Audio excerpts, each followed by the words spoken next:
매표소에서 표 끊고 통행세 내고 들어가요. 그 절에 안 들어가더라도 내야 돼요. 봉이 김선달도 아니고요.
네, 여러분 안녕하십니까. 최근 들어 종교 편향 파문이 계속 불거지면서 계속 확산되고 있습니다. 문화체육관광부와 천주교 서울대교구가 이달부터 캐럴 활성화 보급 캠페인에 나서면서 불교계가 크게 반발하고 있습니다. 앞서서는 경기도 광주시 천진항과 여주 주어사지를 둘러싼 천주교의 성지화 사업 논란, 그리고 정청래 의원의 문화재 관람료 발언 파문 등 잇따르고 있는 종교 편향과 또 역사 왜곡 논란이 계속 파문을 일으키고 있습니다. 이 때문에 정부와 또 공공기관의 종교 편향 행위가 도를 넘어섰다, 이런 비판들이 이어지고 있는데요. BBS는 긴급 대담을 마련했습니다. 이 문제에 대해서 원인은 무엇인지, 그리고 대책은 무엇인지 집중적으로 알아보도록 하겠습니다. 전문가 여러분들을 모시고 진행해 보도록 하겠습니다. BBS 긴급 대담, 오늘 나와주신 분들을 먼저 소개해 드리겠습니다. 조계종 종교 편향 불교 왜곡 범대책위원회 사무처장이시죠. 해일 스님 나오셨습니다. 스님 안녕하십니까? 반갑습니다. 예, 그리고 조계종 제2교구 신도회장을 지내신 민학기 변호사님 나오셨습니다. 안녕하십니까? 네, 반갑습니다. 예, 그리고 문화체육관광부 종부관을 지내셨던 이병두 종교평화연구원장 나오셨습니다. 원장님 안녕하십니까? 안녕하십니까, 이병두입니다. 예.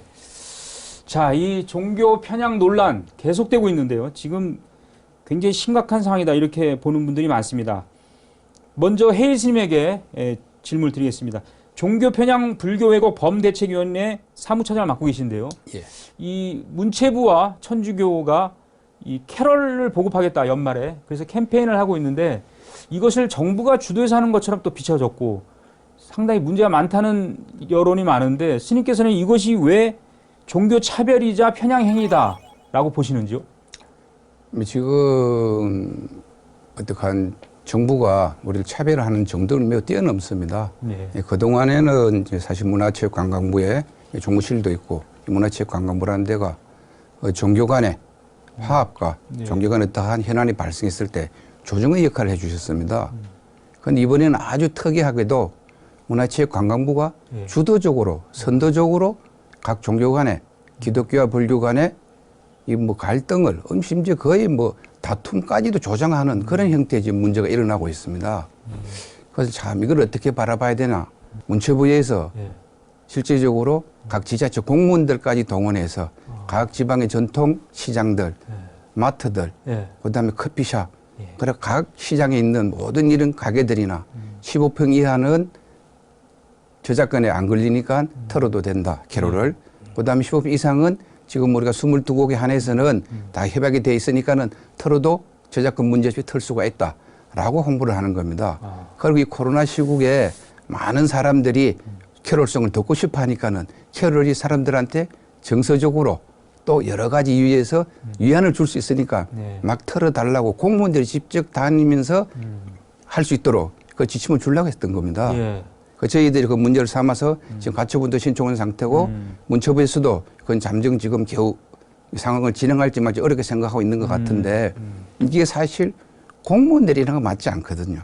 그래서 실제적으로 지금 KBS 방송을 보면은 공익 캠페인이 있습니다. 지금 레디오인데 네. 일레디오에서 거기서 보면은 공익 캠페인에 다른 데는 전부 다 어떠한 공익을 뭐 탄소 중립이만 환경부에서 추천을 했거나 안 그러면 뭐 준법을 하자 이러면은 행안부에서 추천을 했거나 하는데 이 크리스마스 캐롤 관련해서는 그러니까 캐롤 활성화 캠페인에 관련해서는 어느 누구도 정부 부처에서나 공익단체에서 보증을 써주지 않습니다. 예. 이런 거를 KBS에서 그걸 그대로 방송을 하기도 하고 과연 이게 누구 노력일까? 그리고 지적재산권에 대해서도 각 음원단체들의 저작권을 갖고 있는 단체들의 문체부가 직접 협상을 했다 그럽니다. 이렇게 우리가 지금 알다시피 우리 민속음악 우리가 지금 정부에서 문화재로 지정해주고 이런 음악까지 우리 음악을 한 분야도 이렇게 홍보해 준 적이 있습니까?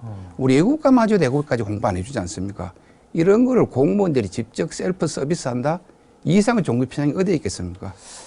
예. 맞습니다. 그러니까 지금 얘기 듣고 보니까 우리가 생각하는 거 이상으로 좀 심각한 것 같아요. 왜냐하면 공직자라든지 공공기관에서 나서서 이런 걸 이렇게 뭐랄까요?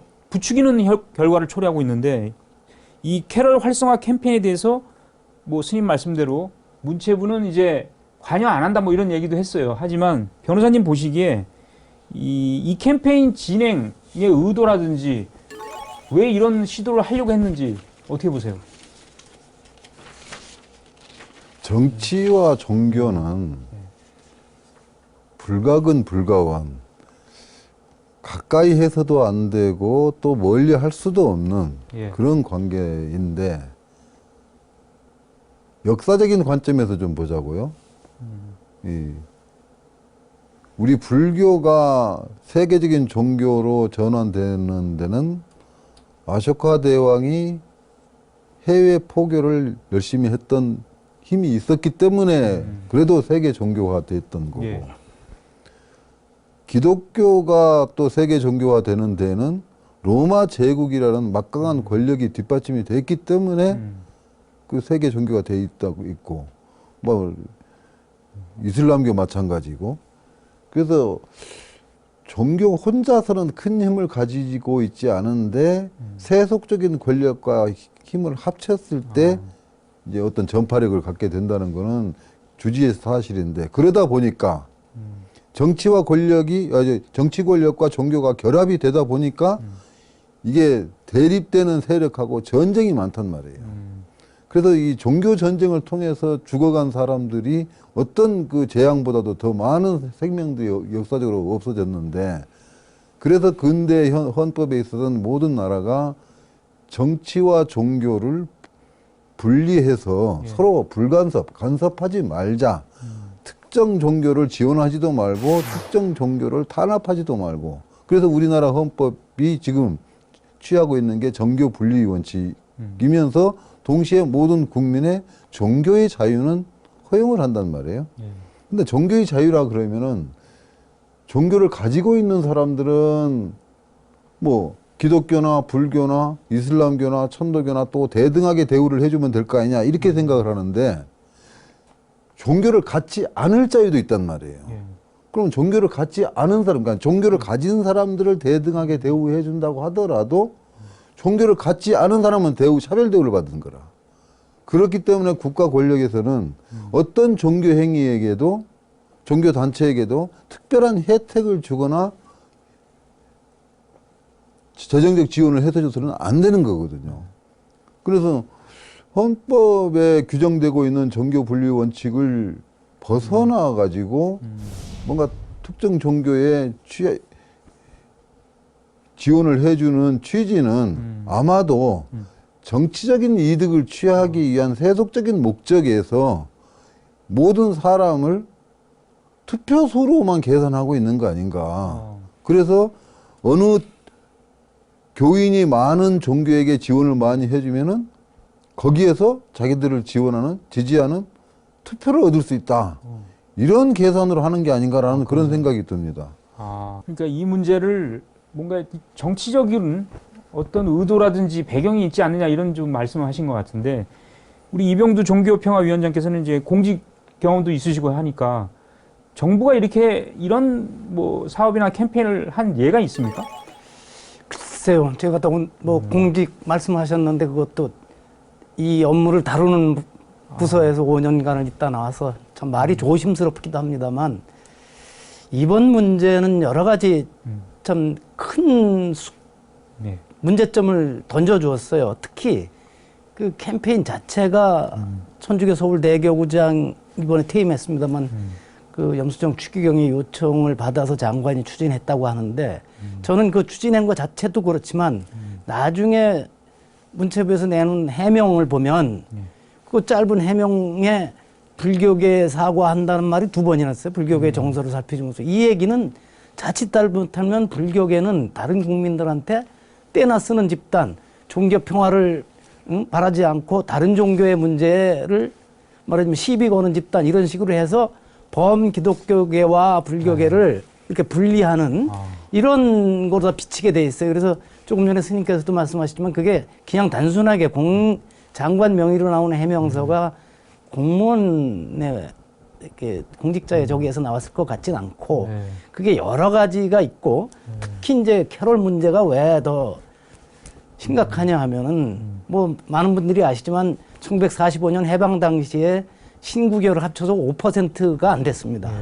근데 그걸 급격하게 끌어올린 게 미군정 3년하고 이승만 정권 시절에 미군 정서부터 기독탄신일을 공휴일로 제정해주고 연말이 가까워지면 곳곳에 전국 곳곳에 크리스마스 트리 세우고 캐롤 틀어대고 이러면서 국민들로 하여금 아 저게 진짜 이게 일상화되고 자기 생활 속에 들어오게 해줬었거든요. 그런 게 뭐 다른 부분도 있지만 그런 것도 기독교가 급성장하는데 큰 기여를 했었고 근데 이제 아마 최근에는 이제 다른 음악이나 즐길 것들이 많아지니까 캐롤이 별로 사람들이 안 듣거든요. 거기다 이제 저작권 문제도 있고 그러니까 그걸 정부가 나서서 저작권 문제까지 해결해 주면서 하는 거는 앞으로 큰 어려움들을 이게 전례가 되면 다른 데는 어떻게 할 것인지 이 부분에 대해서 근데 조금 자꾸만 강조합니다만 특히 그것을 불교계가 뭐 때를 쓴다는 식으로 이렇게 비치게 만드는 거는 정부가 아주 잘못한 겁니다. 저는 그래서 제 개인 페이스북에다 이건 장관이 사퇴해야 된다고 분명히 얘기를 했습니다. 예. 자, 그렇다면은 종교 편향 불교 왜곡 범대책위원회가 지금 이런 여러 가지 얘기를 하셨는데 이런 부분을 좀 환기시키고 또 바로 잡아야 한다는 것을 좀 알리기 위해서 어떤 대응을 해야 한다고 보시는지요? 앞으로 뭐. 예, 저희들이 이걸 하기 위해서는 1차적으로 지금 종교 편향 사례가 많지 않습니까? 그럼에도 불구하고 저희들이 실제적으로 종교 편향 사례를 구체적으로 알고 있는 건 많지 않습니다. 그래서 지금까지 못했던 모니터링을 철저히 하고 또 우리가 몰랐던 거를 신고도 받고 여러 가지 채널을 통해서 정보를 입수하고 해서 철저히 많은 정보를 갖고 사례를 가지고 분석해서 저희들이 대응 전략을 세워야 되겠죠. 그 대응 방법에 대해서는 이 자리에 뭐 다 밝히기는 곤란하지만 그동안에 정말 불교에서 이런 것도 불교에서 할 수 있었어? 이런 것만큼 충분한 그런 종교 편향을 했던 사람들이 다시는 이래서는 안 되는구나. 이걸 했을 때 큰일 나는구나. 이거를 뼈저리게 느낄 수 있도록 제가 할 생각입니다. 예. 그러니까 그동안의 대응보다도 훨씬 더 구체적이고 보다 심층적인 대응을 준비하고 있다 이렇게 보면 되는 거죠. 네, 그렇습니다. 예. 자, 그러면 이제 이병두 원장님께 좀 질문 드리겠는데 사실은 이게 이제 코로나19에 지친 국민들을 위로하겠다 하면서 캠페인을 한 거지 않습니까? 근데 이게 연말에 따뜻하게 보내기 위한 캠페인이다. 이렇게 좀 설명을 그렇게 하고 있는데 이걸 어떻게 바로잡아야 됩니까? 지금 이제 우리 쭉 얘기한 거에 이제 근거를 해가지고. 이 사안을 바로잡는 실은 정부가 하는 일은 종교나 뭐 지역이나 학력 간의 갈등이나 빈부귀천 이런 모든 게 곳곳에서 생길 수 있는 갈등을 오히려 막는 역할을 해주고 그 차이가 있음에도 서로 다름에도 불구하고 같이 어울려서 지낼 수 있는 화합을 이끌어가는 역할이 실은 정부가 해야 될 역할이거든요. 근데 이번엔 중요한 것이 정부가 앞장서서 오히려 갈등을 조장하고 이건 몰랐다고 하는 말도 안 될 수 없는 저는 갈등을 일부러 조장했다고 그럽니다. 분열을 해서 싸움을 부추기는 셈이 돼버려서 실은 뭐 그대로 멈춰야 맞습니다만 멈추진 않을 것입니다. 그리고 더 우려스러운 것은 아마 불교계는 뭐 사과한다 이러면서 또 이제 저쪽 가서는 우리는 이렇게 도와드리려고 그러는데 응? 불교계가 참 이렇게 때를 쓰니 어쩌갑니까? 이제 이럴 가능성이 아주 높거든요. 뭐 그런 역할을 해서 더욱 갈등을 유도하는 것이 왜 그런 것이냐. 그래서 저는 뭐 내년에 봄에 두 차례나 있는 큰 선거하고 오히려 관련이 있는 것이 아닌가 하는 그런 추정까지 해봅니다. 그래서 답을 가장 좋기는 정부가 이건 불교계하고 상관없이 우리가 정부가 판단을 잘못 내린 것이다 하고 멈춰줘야 되는데 그건 어려울 것이라고 봅니다. 근데 스님 이런 분석이 있더라고요. 그러니까 불교계가 코로나19 상황 속에서 가장 모범적으로 우리가 대응해왔고 인내와 희생을 많이 감수해왔습니다. 그런데도 불구하고 각 분야에서 종교 편향이라든지 불교 폄훼 이런 비하 발언이 나오고 하기 때문에 이것이 모여서 분노가 표출되고 있다. 이런 분석이 있던데 어떻게 보십니까? 뭐 지금 그런 일 한두 가지가 아니니까 뭐라 딱 꼬집어 말할 수는 없지만은 정부의 어떠한 상벌 제도가 악한 일 한 사람한테는 벌을 주고 착하고 잘 옳게 행한 사람한테는 상을 주고 그런 게 맞는 것 같은데 저희들한테는 좀 거꾸로 된 잣대를 저희한테 들이대는 것 같습니다. 저희들이 이 코로나19 바이러스로 해갖고 각 국민들 고통을 받을 때 참 정부에서도 시책을 내기 전에도 방역 조치가 나오기 전에 선제적으로 대응할 만큼 저희들은 방역하고 그렇게 열심히 살았습니다. 그 덕분에 저희들 사찰에서나 불교에서는 뭐 다른 집단이나 다른 종교단체에 비해서 거의 뭐 확진자 숫자가 나오지 않았던 아주 모범적인 사례고 지금까지도 그 기준은 유지가 되고 있습니다. 뭐 이제 말씀은 안 드리겠습니다만 다중교에서는 이런 단체 저런 단체 이런 개인 저런 개인 뭐 성직자들 종교단체 참 많이 문제가 일어났었고 거기 이슈화되게 됐죠. 언론에도 많이 나왔고 불교 그런 거 보신 적 없잖아요. 그랬으면은 저희들은 상을 좀 주셔야죠. 그런데 상이 아닌 저희들이 억울해하고 분하게 생각해야 되고 이건 아니다고 종교 편향이라고 생각하는 이런 일들을 정부에서 직접 지금 조장을 하고 있지 않습니까? 그래서 이런 걸 보고는 이 나라가 참 걱정이다. 그러고 이게 또 뭐 질문자 사진 질문하셨는데 거기도 보다시피 정부에도 그런다 하더라도 또 다종교인들도 그러시면 안 되죠. 염치가 없죠. 저희들이 지금 크리스마스 캐롤 정부에서 하는 거는 사실 매우 편향되고 반칙이죠. 근데 저희들 조계사 예를 들면 지금 이 문제가 없었으면은 저희들이 한 10일에서 15일 사이 평상 느낌대로 그 상황대로 저희들이 조계사 입구에 일주문 앞에서 크리스마스 추리 웬만한 성당이나 교회에서 하는 것 이상으로 화려하게 잘 만들어 갖고 잘 마련합니다. 그러다 그렇게만 합니까? 각 종교에 뭐 신부님들 모셔다가 목사님들 모셔다가 스님들 가서 심지어는 지금 활성화시킬 하는 캐롤도 조교사 어린 합창들이 나서 캐롤도 같이 불러주면서 축하 행사를 지금 10년째 이상 해오고 있지 않습니까?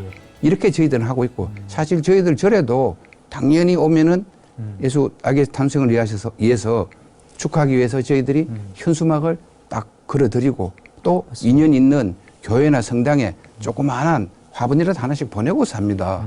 이렇게 종교 화합을 위해서 나름대로 참 노력을 하는데 왜 이런 걸 가지고 그분들은 이렇게까지 다 충분하리란 만큼 우리 배려를 하는데도 불구하고 더 가지고 갈라 그러실까? 그러고 국민들 세금으로 가는 그 공무원들까지 움직여서까지 그렇게나 캐롤 선교를 해야 되는지 뭐 캐롤 정의 딱 보니까 그렇더라고요. 기독교 선교 음악 찬송과 부류 이런 식으로 딱 못 박히는 걸 꼭 선교 음악을 그렇게 해야 되는지는 잘 모르겠습니다. 사실 헌법에는 정교 분리 원칙이 있어요. 그리고 종교 간 평등의 원리 등의 잣대로 볼 때는 이 정부의 이런 행보가 이 친카톨릭 행보가 아니냐라고 보는 분들이 적지 않은 것 같은데 우리 이병두 원장님 종교평화연구원 종교평화에 대해서 연구를 하고 계시지 않습니까? 그 행보가 계속 연장되고 있는 건가요? 연장되고 있죠. 이게 참 조심스럽기도 합니다만 과거에 이승만 또 김영삼, 이명박 참 공교롭게도 세 분이 다 장로이기도 하지만 저는 뭐 그런 표현을 쓰기 싫어합니다. 그러니까 개인이 자신의 종교를 참 신앙을 독실하게 신앙하고 또 그에 따라서 기도하고 또 공부하고 하는 것은 누구든지 칭찬해 줄 일입니다. 다만 지도자의 위치에 서면 그 주는 영향 때문에 공개적인 행사는 자제해야 하는 것이 맞는데 이승만 정권 같은 경우는 이승만은 이제 옛날 암만 미국 가서 박사를 받았다고 하고 해도 자기가 이제 전주시 왕가라는 이런 것도 있고 자기가 왕처럼 행동했던 게 있었죠. 심각한 문제를 많이 일으켰었고 여러 가지를 왜곡시켰습니다만 그다음에 김영삼 대통령과 MB도 그런 문제를 많이 일으켰었죠. 김영삼 대통령 어디죠? 국군중앙교회 가서 예배를 보러 간다 그러니까 그날 저기 당직 서게돼 있던 기독교인들은 불교인이나 다른 종교인으로 바꿔가지고 어떻게 하고 입구에서 또 국방부 청사 안에 있는 원광사 들어가고 있는 신도들을 가로막고 이래가지고 이게 나중에 문제가 터져서 국방부 장관이 조계종 총무원에 와서 사과를 했던 일도 있고 또 뭐 이명박 대통령이야 더욱이 그 구국기도에 그러니까 뭐 거기서 무릎 꿇고 이런 그래서 한두 번의 일이 있었던 게 아닌데 어떻게 보면 그런데 그 YS 김영삼과 이명박의 경우에는 항의가 가고 그러면 그 부분에 대해서는 말하자면 사과 조치도 있고 그랬었는데 이번 정권에서는 우리 저 문재인 대통령이 취임하자마자 청와대에서 축성식인가 취임해서 내각도 구성하기 전에 신부와 수녀 네 분 청와대에서 축성식을 하고 사진이 이렇게 언론에 나갔었고 그 기간에 바로 전 세계 주요 강대국에 특사를 보낼 때 대통령 특사를 보낼 때에 당시 주교회의 의장을 로마 바티칸에 대통령 특사로 보냈어요. 이거는 중남미의 나 필리핀 같은 가톨릭 국가가 아니고선 유례가 없는 일입니다. 한국이 로마 바티칸에까지 대통령 특사를 보냈다는 것은 그것도 이제 문제가 되기 시작하는 거예요. 또 그뿐만이 아니라 뉴스에 여러 번 나왔습니다만 해외 순방장마다 가서 성당 방문하고 작년에 미국의 워싱턴 대주교 만나가지고는 이제 사실을 왜곡해서 말을 했어요. 한국에는 가톨릭 신자가 12 내지 13%다. 그분들은 거의 다 그 학력 수준도 높고 아주 민주화에 기여를 크게 했다. 뭐 이런 식으로. 그러니까 가톨릭 신자가 13%라는 건 기본 사실부터 왜곡해서 대통령이 발언을 한 거거든요.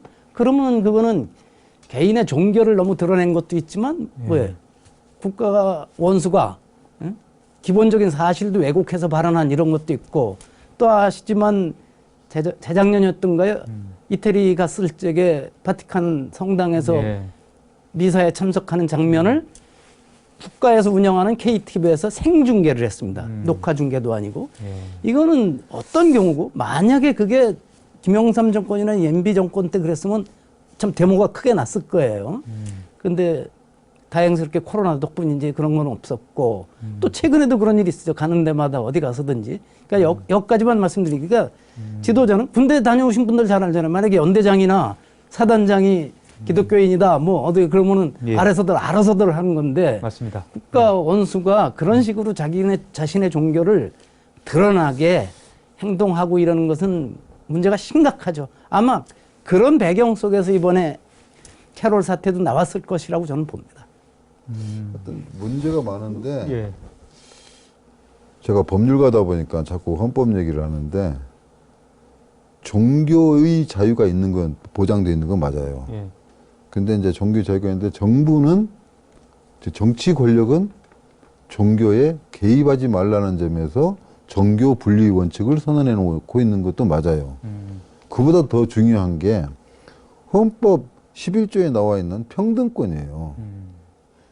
뭐라고 규정되어 있냐면 모든 국민은 법 앞에 평등하다. 모두 우리 국민들 다 알고 있어요.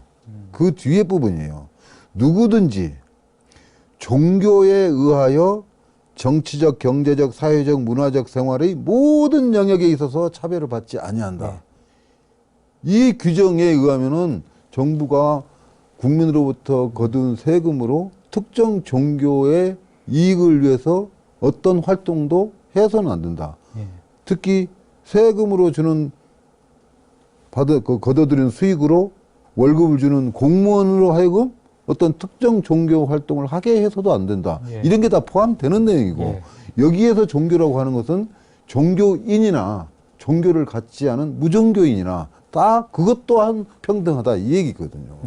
그리고 이것만 명심하면 지금 정부에서 하는 일이 헌법에 위반된다라고 누구든지 알 수 있을 겁니다. 예, 알겠습니다. 네, BBS 불교 방송의 긴급 대담, 반복되는 종교 편향의 원인과 대책에 대해서 전문가 여러분들 모시고 얘기를 나누고 있습니다.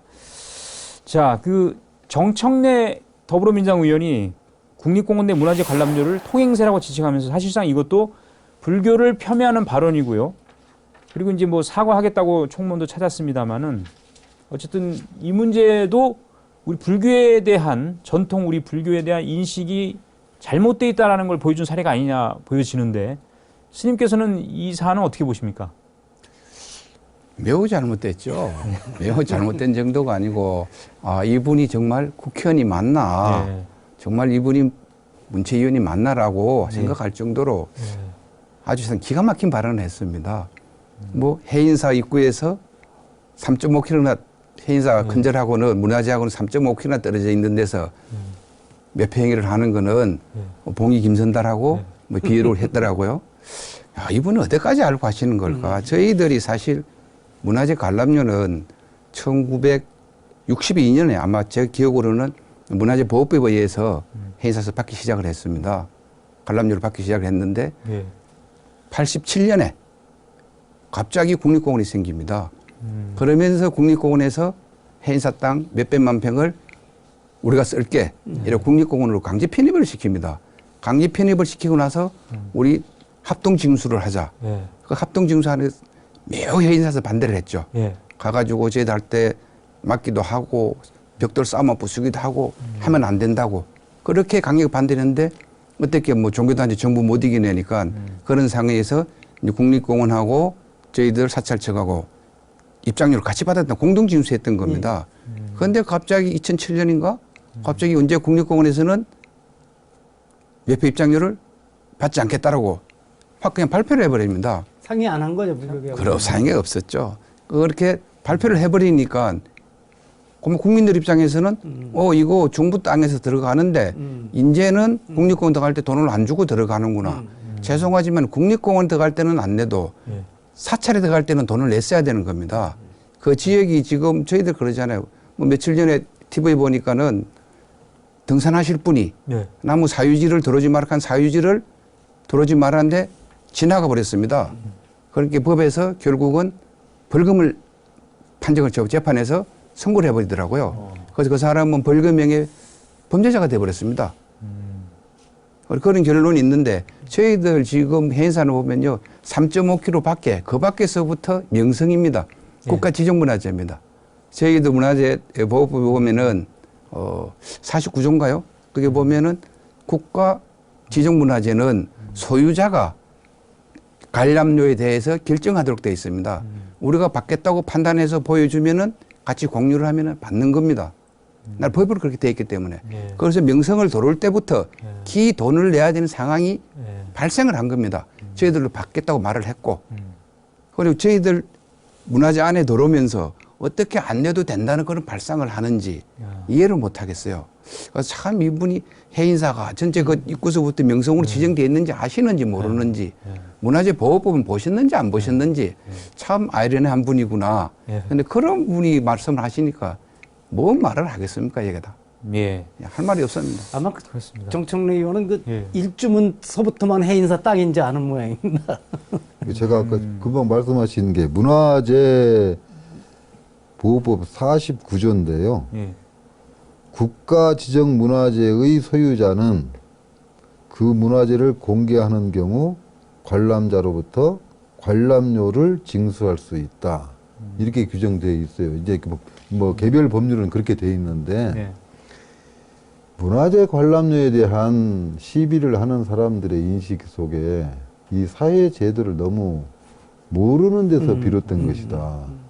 국토의 계획 및 이용에 관한 법률에 의하면 사찰 부지가 사찰 소유 임야가 대부분 개발이 제한되거나 개발 제한구 그린벨트이거나 개발이 제한되어 있고 또 공원법에 의해서 스님 말씀대로 국립공원 또는 지방자치단체에서 지정한 공공공원으로 지정되어 있거나 해서 소유권은 불교 사찰이 가지고 있으나 소유권이라고 하는 것은 뭐냐면 사용하고 수익 활동을 하고 매각 등 처분할 수 있는 거, 또 담보로 제공해서 대출을 받을 수 있는 거, 이런 게 이제 소유권의 개념인데 사찰은 소유권자이긴 하고 또 재산세도 납부하면서 사용도 못하고 수익 활동도 못하고 오로지 헐값에 팔아서 매각할 수 있는 권한밖에는 없어요.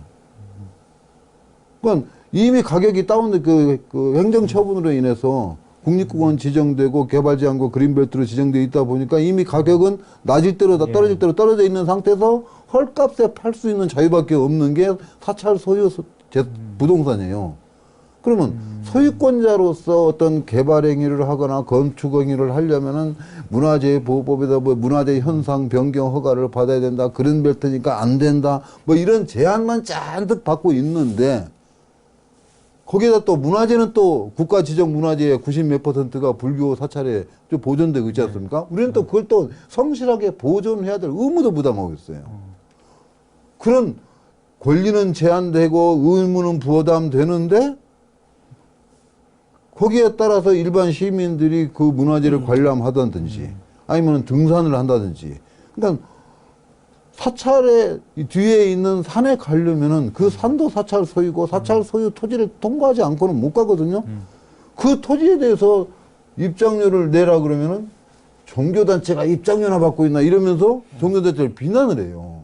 그러니까 우리는 억압당하고 의무를 부담을 하고 있는데 권리 행사는 하나도 못 하면서 권리 행사 있는 거 소유권이 있으니까 입장료라도 받으려고 한다면은 그것도 못 받게 하고 문화재 보존을 위해서 문화재 보존에 필요한 비용을 관람료라는 이름으로 좀 받는 것도 못하게 하고 의무만 주고.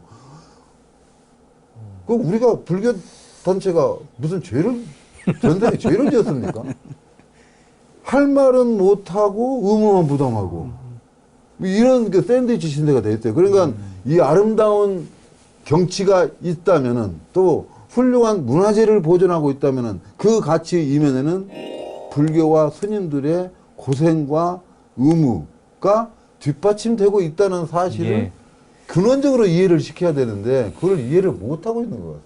글쎄, 그러니까 그거는 오히려 정부에서 그런 경우도 실은 땅 소유도 국립공원의 경우에도 전국적으로 아마 7% 이상이 사찰 소유고 많은 곳에서는 10몇 %가 되는 곳도 있습니다. 제가 지난번에 한번 자료를 뽑아서 글도 한번 써본 적이 있는데 그러면 정부가 그 역할을 고마움을 표시하기도 해야 되고 일반 국민들에게도 정부에서 나서서 그걸 설명을 해줘야 되는 것입니다. 그런데 정부뿐 아니라 또 국민과의 표로 다 당선된 국회의원인 사람이 그게 봉의금손달이나 통행세다 이런 말을 써가면서 실은 문화재가 없다고 하더라도 우리 소유의 땅을 지나가 사람들이 짓밟고 다니고 그러면 여러 가지 문제가 생기니까 그거에 대해서는 실은 입장료를 받을 수가 있는 거잖아요.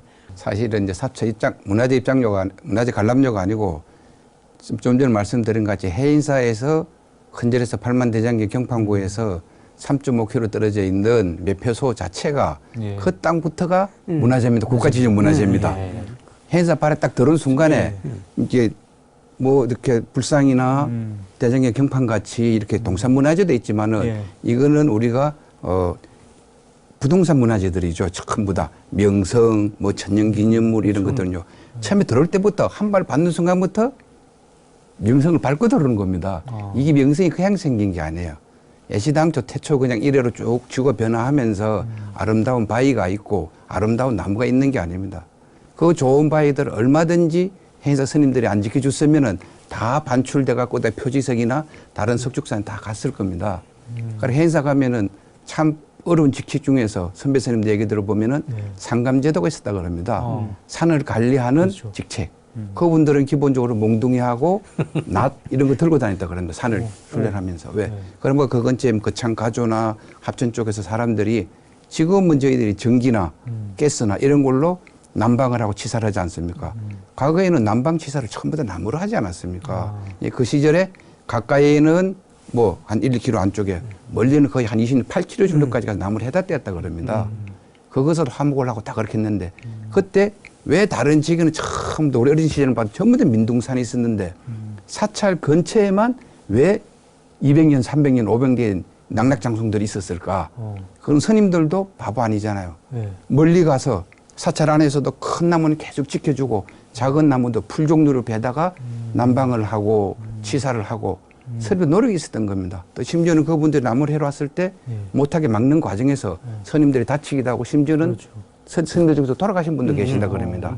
그분들도 낫들고 도끼 들고 나무를 샀기 때문에 도구가 있다 보니까 그분들도 집에 와서 불은 떼야 되고 뭘 해야 되는데 또 나무를 해가 가서 생계를 유지를 해야 되는데 살기 위해서 그분들 나무를 해가 가는 과정에서 스님들은 나무를 지켜야 되고 그런 참 가슴 아픈 역사들까지도 갖고 있는 그런 상황에서 지키신 나무들입니다. 예. 그렇기 때문에 국가에서 아 정말 풍광이 좋고 나무가 수려하기 때문에 명성으로 지적해놓고 이 지역만큼은 훼손도 못하게 하고 모든 걸 변호사님 말씀같이 강제해서 저한테 의무를 지어놓은 겁니다. 그러면서 의무를 지어놨으면 그것도 활용화돼서 우리한테 인센티브를 줘야 되는데 그것마저도 정부에서 다 가지고 가르치고 또 그것조차 국민한테 알려주질 않습니다. 그래서 저희들이 뭔가 알리려 그러면은 또 반대급제에 묘한 논리를 내갖고 어렵게 합니다. 그래서 이번 상황을 쭉 보면서 어쨌든 국민들한테 충분히 보편적으로 알 수 있는 객관적으로 판단할 수 있는 자료를 충분히 해서 그동안에 우리가 잘 알리지 못한 우리 책임도 있구나를 알고 있습니다. 그래서 이거는 충분히 해서 국민한테 잘 알릴 수 있는 현실적인 국립공원 안에 있는 사찰 지위가 어떻고 입장이 어떻고 사찰 토지는 어디까지 긴 거 지금 해인사 간다고 해서 오시는 분들이 여기는 해인사 소유 땅이고 여기는 국가 소유 땅이고 요거는 개인 민간 소유 땅이라는 걸 잘 모르실 겁니다. 그러니까 여기는 땅 전체가 다 문화재고 여기는 사찰 땅이라 하더라도 문화재 있는 부분이 따로 보호구역이 따로 있고 약간의 다른 임야나 특정하지 않은 한 다른 지목의 땅도 있다라는 거 잘 모릅니다 일반인들이. 그래서 그런 거를 이제 알려야 될 이유가 저희들한테 이제 발생을 했고 앞으로는 그런 데도 노력을 경주할 생각입니다. 경기도 이제 광주시가 최근에 이제 천지남 그리고 여주 주어사지 또 남한산성 등을 이제 천주교 순례길로 지정해서 이제 사업을 한다. 천주교 성지화 사업이라는 게 전국 곳곳에서 지금 순례길 사업이 진행되고 있어요. 근데 문제는 뭐냐면 천주교가 자신들의 어떤 성지화를 이렇게 조성한다. 명소로 조성하는 건 좋은데 불교 역사를 왜곡하거나 불교의 유적지를 훼손하거나 또 뭐 잘못게 하면은 안 되지 않느냐라는 지적이 있는데 스님께서 어떻게 보시는지요? 뭐 그거는 좀 이렇게 편협적으로 보면 그럴 수도 있습니다. 근데 좀 더 포괄적인 면으로 보자면은 불교 역사가 천주교 순례길에 묻히는 부분은 뭐 있을 수 있습니다. 저희들한테 굉장히 충격적인 이야기들이고 사실들이고요. 근데 불교만 아니고 한국에 있던 모든 역사들이 정말 뭐 유교 역사거나 일반 행정 역사거나 아픔의 서민의 역사거나 이런 것들이 천주교 순례길 때문에 정말 많이 묻히고 있습니다. 이게 문제입니다. 지금 와서 뭐 불교 말씀하시 한번 해보겠습니다. 지금 남한산성이 간연 남한산성이라는 그 지역이 천주교가 무슨 이유로 있어서 그래 순례길 코스에 중요 코스를 넣었을까? 간연 그분들이 그것은 어떤 역할을 했을까? 저 남한산성 인터넷에 딱 클릭해 들어가면 참 잘 나옵니다. 군사, 전쟁 이런 거 딱 나오면은 스님들이 1600년대부터 축성을 하기 시작해서 스님들이 올라오셔가지고 군인으로 징집이 됩니다. 스님들이. 징집돼서 축성하고 또 수성하고 성을 또 지켜줍니다. 그러고 막 모든 군력을 다 바탑니다. 전쟁까지 심지어 자비까지 이 모든 것을 했다는 거를 한 300년 동안 이상 한 400년 가까운 세월 동안 했다는 게 기록이 쫙 남아 있습니다. 그런데 천주교는 간역 남한산성하고 어떤 인연이 있어서 저럴까? 아주 짧은 시간 아니 뭐 강군대에 있다가 한두 번 밖에서 어떤 사행 뭐 나라 국법을 위반했으니까 당시 법에 의해서 뭐 처형했다 그러면 고초를 겪은 정도 이런 정도 말고 또 다른 게 뭐가 있을까? 그런데 사실 저희 스님들이 그 축성을 하고 수성을 하는 과정에서 한 300~400년 세월 동안에 얼마나 많은 스님들이 희생과 고초와 아마 스님들께 많이 그 일에 의해서 돌아가신 분도 한두 분이 아니실 겁니다. 기록을 정확하게 못 봐서 모르겠는데 이런 역사를 이게 모든 일에는 한 평가를 하지 않습니까? 정말 공직이 많은 사람, 뛰어난 사람 금메달, 덜 뛰어난 사람 은메달, 그거보다 덜 뛰어난 사람 동메달, 그거보다 못한 사람 참가 선수들이잖아요. 참가 선수들이 금메달 수상자도 은메달 수상자, 동메달 수상자도 아닌 그 사람을 따로 어디다가 그 사람에 대해서 어떻게 뭐 치하를 하거나 그 사람들한테 표식을 주거나 이러지 않지 않습니까? 천주교는 그런 데도 다 그러시면 안 됩니다. 안 되고 정말 남한산성 같은 거는 우리가 진짜 우리 선조 스님들이 몸 바쳐서 정성 바쳐서 어쩌면은 악 변호사님 말씀하셨던 같이 저희도 불살생 기호를 지켜야 되는 스님들이 외부 세력들의 나라가 침탈당하고 우리 국민들이 서민들이 백성들이 유린당하는 걸 막기 위해서 스님들이 당시에 창칼을 들었지 않습니까? 예. 그런 우리 룰하고도 다른 그런 걸 했으면은 인정해 주셔야죠. 예. 그러고 특히 천진남 같은 거는 예. 상황이 웃기지 않습니까? 예. 저희들이 그분들이 와서 자기들 천주학을 강의할 예, 때 예. 그 자리 빌려주고 그분들 어렵다고 숨었을 때 숨겨드리고 참 그 덕분인지 그 이유 때문인지 스님들께서 매우 포도청에 끌려가서 어려움을 겪었고 실제적으로 그 일로 인해서 스님들이 목숨을 바친 분들까지 희생당하신 분들까지도 있다고 기록되지 않습니까? 이 정도 같으면 천주교에서 그런 걸 하시면 안 되죠. 예. 자기들 지켜주기 위해서 스님들이 단순하게 밥 한 그릇 보시한 게 아니고 스님들이 목숨까지 달려했는데 그분들 모르겠어요. 지금 서울에서 뭐 128분인가 124분인가 뭐 10억자들 하시는데 진짜 그분들을 천주교를 도와주신 성인으로 진짜 모셔야 될 분들이죠. 근데 그런 걸 무시하고 이러시면 안 되죠. 그러니까 해도 너무한다. 뭐 그런 과정에서 뭐 광주시에서도 예. 제가 듣기로는 본인들이 광주시가 옛날 컸지 않습니까? 예.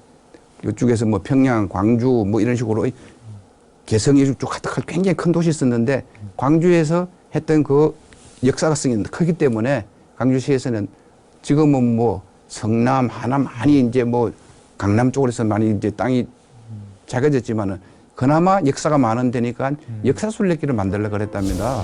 역사 순례길을 만들려고 그랬는데 갑자기 천주교에서 치고 들어와서 하니까는 뭐 그것도 괜찮네라고 표현한 게 이렇게 됐다 그럽니다. 그래서 거기 신뢰를 할까 하다가 결국은 시장님 오셔가지고 바로 중지를 하겠습니다. 잘못됐습니다. 판단 중에 이분 말이 어느 정도 신뢰가 가네. 이게 뭐든 잘못됐을 때는 저희들 참여를 하면은 그 참여 과정에서 진정성이 있으면 용서를 하고 안아줘야죠.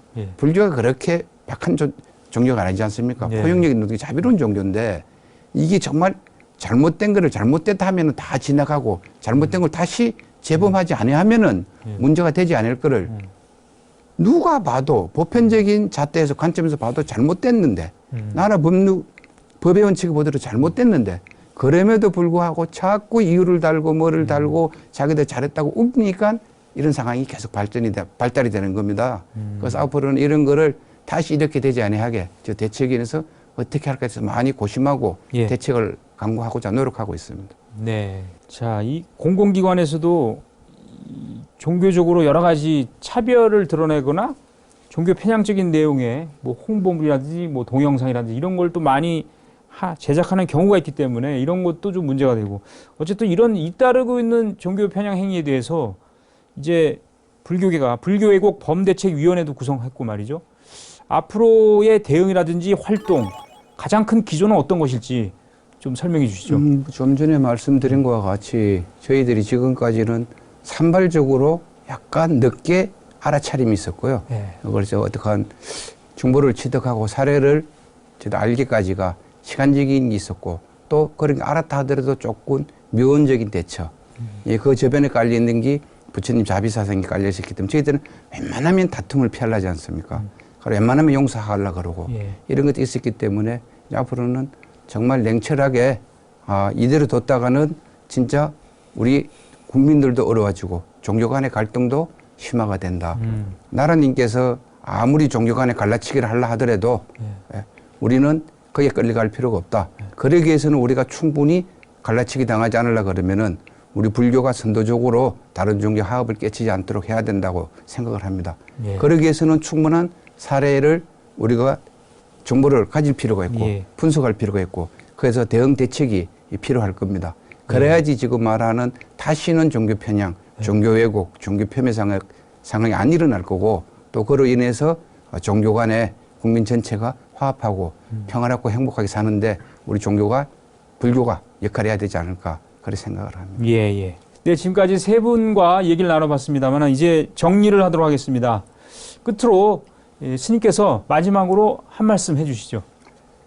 예, 이번에 나타난 이게 종교 편향 사례들을, 왜곡 사례들을 쭉 보면서 공무원들은 정말 공사를 구별해야 하셔야 될 것 같고요. 공적인 자리에서 공직을 보면서 사적인 생각을 안 하고 종교 영역을 안에다가 넣지 않았으면 좋겠다는 말씀 드리고요. 네. 저희들 불자님들은 자리이탑니다. 내가 잘 되는 것도 좋지만 상대방 또한 같이 잘 돼야 되거든요. 그러기 위해서는 같이 나와 남이 공존할 수 있는 방법을 찾아야 할 겁니다. 그럼에도 불구하고 또다시 지금과 같은 네. 종교 편향, 종교 왜곡, 종교 폄훼 사례가 계속 나타나면은 삿된 거를 물리쳐야 되겠죠. 파사 현정의 정신으로 열심히 불자로서의 현장에 임하셔서 일을 했으면 좋을 것 같습니다. 저희 대책위원회도 앞으로 정법구현을 위해서 파사 현정 정신을 가지고 최선을 다해서 잘못된 것을 고쳐나가고 바로 잡도록 하겠습니다. 불자님들도 많이 동참해 주시기를 기대해 봅니다. 예. 민학기 변호사께서 끝으로 하고 싶은 말씀 한 말씀 해주시죠. 국가나 지방자치단체는 헌법을 뿌리로 해서 조직되고 운영되는 국가의 역할이기 때문에 헌법에는 종교의 자유가 있고 종교의 평등이 있고 정교 분리의 원칙이 있고 이 세 가지 원칙이 있기 때문에 공무원이 임용될 때부터 또 계속 근무하는 기간에 간헐적으로 정기적으로 공무원들에 대해서 종교 자유와 종교 평등, 그다음에 종교 편향 금지, 정교 분리 원칙에 대해서 끊임없이 재교육을 실시하고 그걸 어겼을 때 뭔가 불이익을 줄 수 있도록끔 체제를 만들어내고 그런 거에 위반되는 사례가 있을 때 일반 시민들이 어디에서든지 누구든지 쉽게 신고할 수 있는 시스템을 구축해가지고 이 땅에 다종교 사회에서 종교 간의 갈등이나 대립으로 인해서 사회적 불안이 야기되지 않도록 국가에서 미리미리 대처해 주시길 바랍니다. 예. 이병두 원장님께서 한 말씀 해주시죠. 다른 문제가, 예를 들면 세대 간의 문제, 빈부 문제, 학력 격차, 지역 격차, 이런 것이 갈등을 일으킬 적에도 심각해집니다만, 세계 역사가 보여주는 것은 종교와 그러니까 갈등을 일으키고 또 그것에 정치 권력이 함께 합쳐졌을 때에는 걷잡을 수 없는 상황을 일으켰던 것을 우리 역사가 보여주고 있습니다. 저 중동 지역에서 십자군 전쟁을 비롯해서 이런데, 물론 이제 우리가 참 자비를 바탕으로 가야 되지만 그 유명한 인도의 아쇼카 대제가 실은 젊은 시절에 정복 전쟁을 일으켜서 많은 사람을 죽이기도 하고 그랬지만 스스로 이제 깨닫고